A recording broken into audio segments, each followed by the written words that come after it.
এই মানে সবাইকে আমার সালাম, আসসালামু আলাইকুম।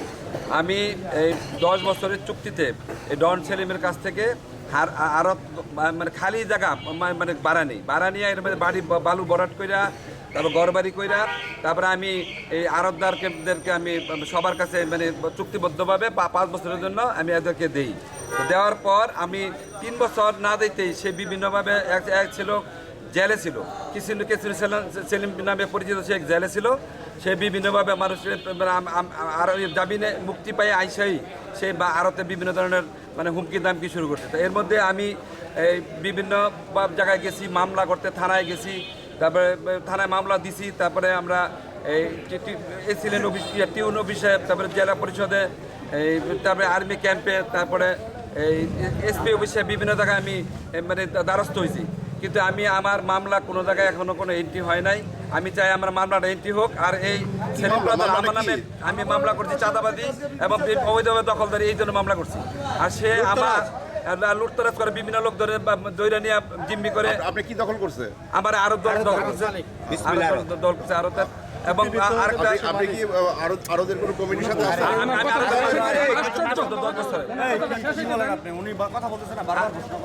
আর আমি এই বিশেষ করে সে আমার নামে একটা মিথ্যা মামলা দায়ের করে। আমি হজে গেছিলাম, আমি হজে গেছি গত জুনের 2 তারিখে। সে 4 তারিখে আমার নামে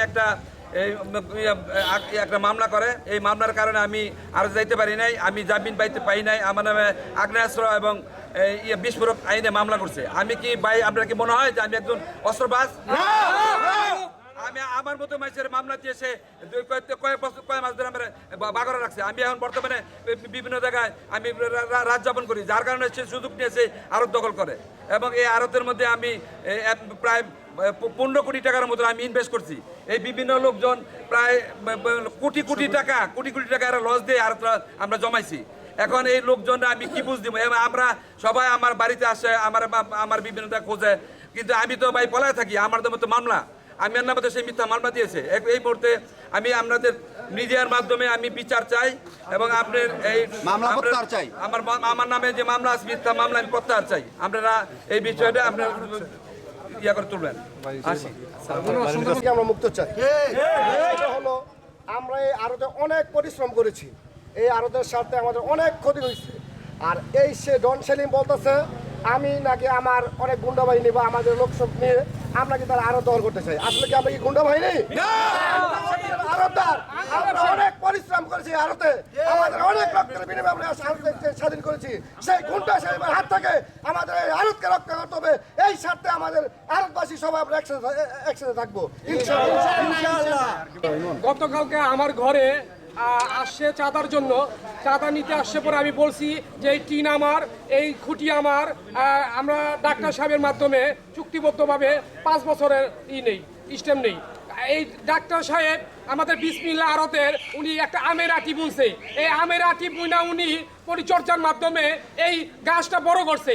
গাছ বড় করার পরে যখনই ফল আসছে তখনই এই ডন সেলিম, চাঁদাবাজ সেলিম উনি করছে কি এই ফল সবগুলি উনি একই ভোগ করতে চায়। আমরা এই বিচার আমরা পরিপূর্ণভাবে আমরা বিচার চাই এবং আমরা চাই যে ডন সেলিমের সাজা হোক এবং আমাদের দেশের যে প্রধান উপদেষ্টা আছে তার কাছে আমরা অনুরোধ করি যেন এটা পরিপূর্ণভাবে যেন বিচার হয়।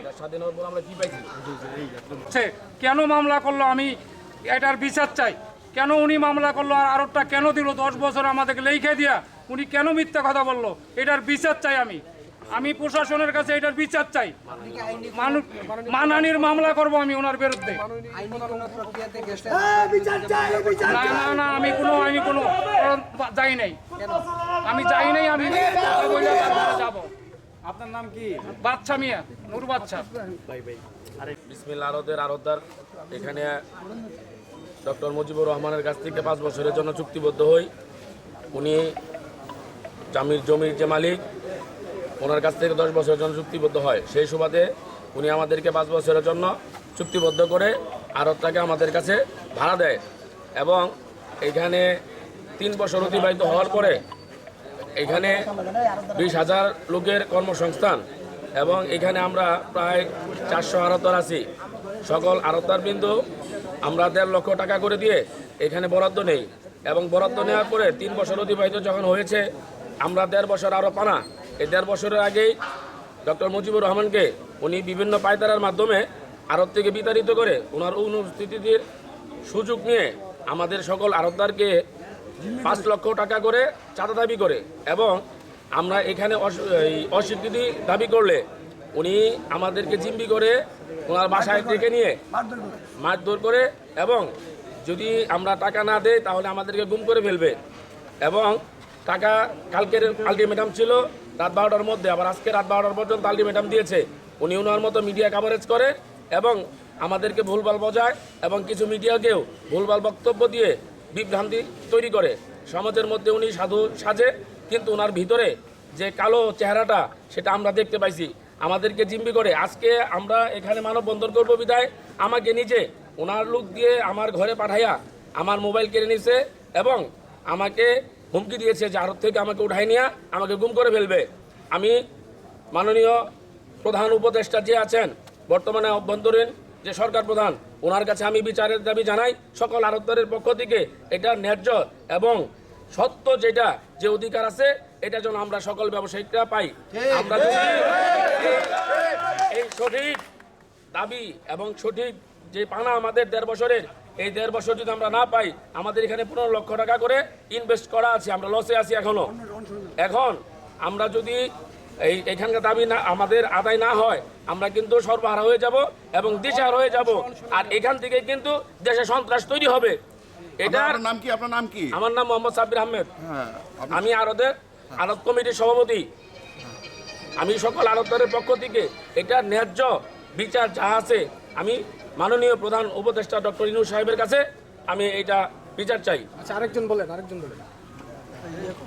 আমাদের দাবি, আমাদের দাবি মানতে হবে, মানতে হবে। সন্ত্রাসীদের কালো হাত, প্রেসিডেন্ট সলিমের কালো হাত, বিসমিল্লাহতে চাঁদাবাজি, বিসমিল্লাহতে দখলবাজি, অবৈধ দখলবাজি চলবে না, চলবে না। বিসমিল্লাহতে চাঁদাবাজি চলবে না, চলবে না, চলবে না। চাঁদাবাজি চলবে না, চলবে না।